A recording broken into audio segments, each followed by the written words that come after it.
Donald Trump surrounded himself with the sounds and symbols of patriotism last night, and his adoring crowd ate it up. Thank you very much, Pennsylvania. Thank you. But before long, he got to complaining that the greatness of his presidency was being deliberately undermined by the investigation into Russian interference in the last election. Now we're being hindered by the Russian hoax. It's a hoax.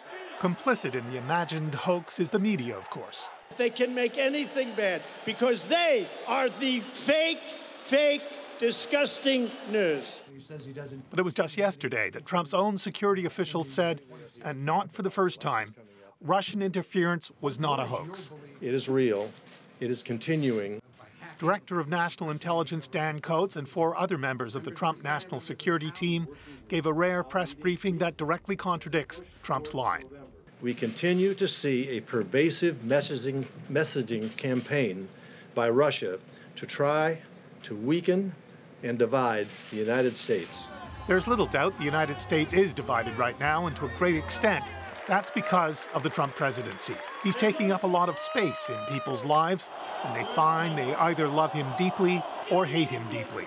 That's at least partly because the president has encouraged people to believe much of the media is fake and the enemy of the people.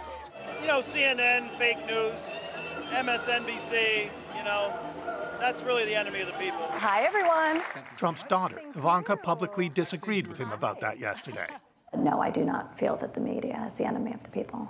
Her father tweeted that she was correct. The media are not the enemy of the people, just a large percentage of them are. In the past, he's identified some enemies as the New York Times, NBC, ABC, CBS, and CNN. CNN sucks! CNN sucks! Trump's encouragement of distrust of media likely led to his supporters hurling abuse at reporter Jim Acosta as he was trying to do a report for CNN Tuesday night in Florida. They're saying things like CNN sucks, go home, and fake news. Wolf, obviously, all of those things are false. Flicking someone off like they did with Jim Acosta, that's not violence. That's just flicking someone off. In any event, expect more. As the November elections draw closer, Trump is increasing the number of rallies he does, and that seems to mean stepping up his attacks on the media, too.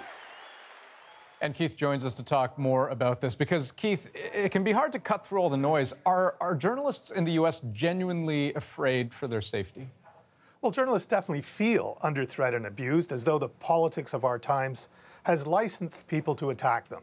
Over the last couple of years, they've been roughed up and pushed around. You'll remember that in 2017, a Republican candidate running in Montana even body slammed a reporter who asked him a question. Right. And so, as you say, as we get closer to midterms, things could get worse. Correct. This is a much more violent country than Canada. We regularly see murder in public places, and often it's motivated by hatred. So when Trump tells people that the media are the enemy of the country they say they love, he's playing with fire. Keith Bogue in Washington, thanks very much.